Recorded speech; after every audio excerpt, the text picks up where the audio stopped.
Mayong hapon, Mindanao. Ako, si Sara Hilomen Velasco. Bisan wala kaayo'y mga paboto, bibog gihapon nga gisugat sa mga Cagayanon ang Pasko. Pinaagi sa pagsaba-saba sa kadalanan sa Cagayan de Oro City. Samtang ang uban mas gipiling manuroy sa Gaston Park sa sentrong bahin sa syudad aron magbanding uban ang pamilya, pipila ka oras una magpasko.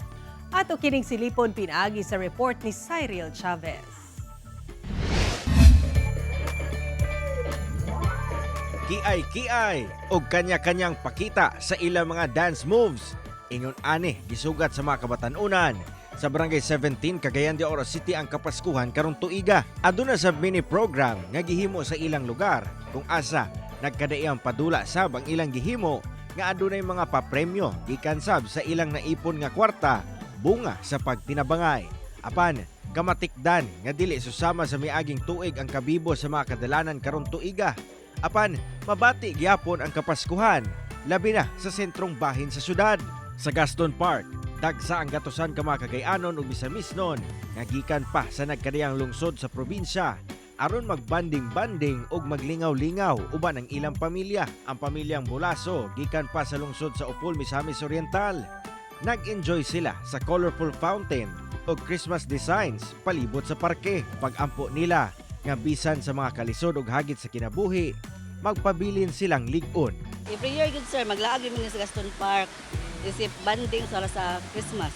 Mag-celebrate sa birthday ni Papa Jesus.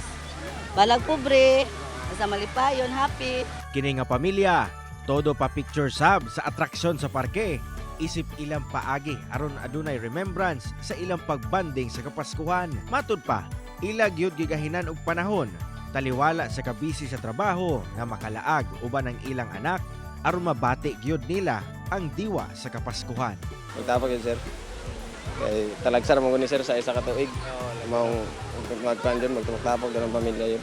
O importante kay sa isip pamilya nga magbanding sa Christmas or any occasion na ang pamilya na para kita nimo malipayon mo nga nagkuan mo nag-celebrate. Gawa sa mga atraksyon sa parke, anaasab ang nagkadayang baligyang pagkaon nga giandam sa Gaston Park Daily Vendors Association. Dagsa sab ang mga manimbahay sa St. Agustin Metropolitan Cathedral kinsa tapad na sab sa Gaston Park. Anaasab ang kapulisan ug mga personay sa BFP kinsa naghatag og seguridad sa lugar.